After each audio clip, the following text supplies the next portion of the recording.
Hello everyone, I'm a Metaslave and welcome to Chapter 21 of my FE6 RR LTC. The first thing I need to do on this map is to go on a huge selling spree with my mounted units in order to get ready for a secret shop trip. They're positioned in a way initially so that they won't get in each other's way when doing so. But with that out of the way, it's time to actually play the map. Zeiss picks up Karel and is obviously going to be my warp target initially, but he obviously needs to be danced after picking up Karel. Then I pick up Yoder with Noah and we'll take from Noah Yoder with Elfin. Yoder is going to be brought over to the other side, so to speak, using the Bard Train rather than the Warp Staff, which is convenient because since I do in fact need another warp next turn. So first, Clarine will warp Zeiss for her own, just for her to use it. I could have used Yoder here instead, but I did want the XP on Clarine. So now it's time to trade the Warp Staff from Clarine to Elfin so that I'm bringing it over with me. And then Elfin then can give it to Yoder since he has time.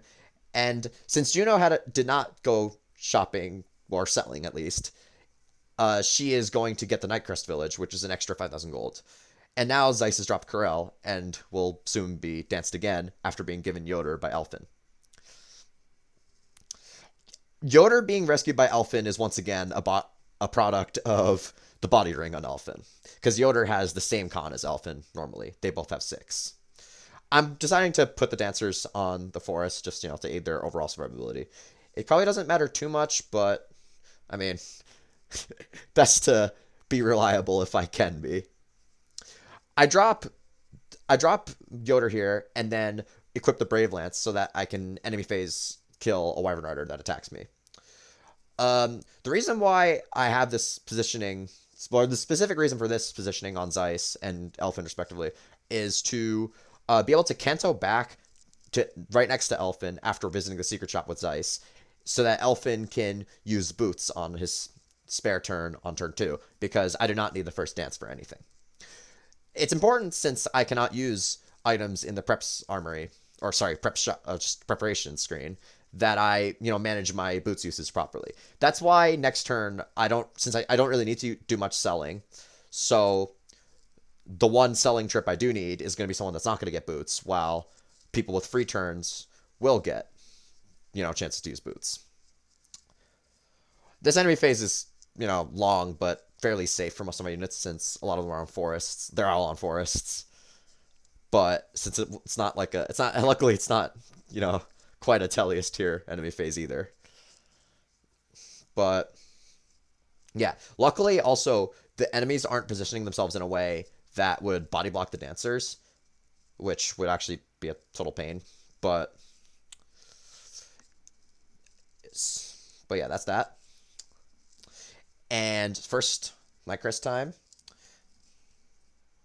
And then I go on a quick brief selling spree by taking out some chest keys and of Volns that I don't need, and then I sell these, and now it's secret shop time. First thing I do is sell the member card so that I can put a boots in in Zeiss's inventory. Then I buy one of each, or I think 2 of each siege tome, because I wasn't really pressed for money, and then the rest is on boots. I don't actually need this many boots. I only need Diane, Milady, Zeiss, Karel, Clarine, and Yoder to hit 15 move, and then as many as I can fit on the dancers. I don't actually remember the exact number, but it's not quite 15 move, and then just have some leftovers for Percival or something. And so I had more than enough as a result. But since I really optimized for money throughout the run, and only now realize I didn't need that many boots, I guess I might as well just sponge on boots. And it's more automatic to just train myself with money on boots rather than buy a specific amount when I have an overkill amount of money. So now that that's over, I can cancel back right next to Elfin, and Yoder will warp Karel in order to bring him to Murdoch. He has an Armor Slayer and has over the amount of strength he needs to kill with hit plus crit. Murdoch, despite his giant ball of stats, is probably the most underwhelming armor boss in this game because he uses an axe as opposed to a lance. That means hit rates with the Armor Slayer are, well, much, much higher. And, like, his weapon triangle disadvantage from from the sword, like the Armor Slayer sword, is being tripled by the weapon effectiveness. So Elfin takes the pair of boots and uses it.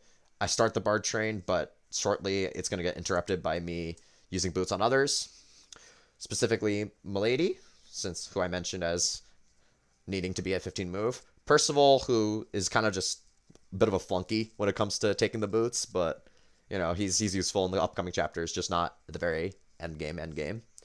Clarine and Noah.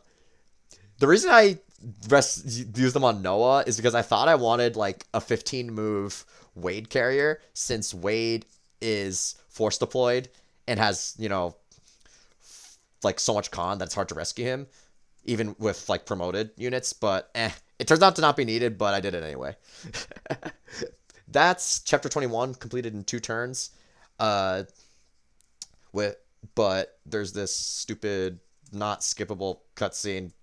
So for hinting that I unlocked 21X.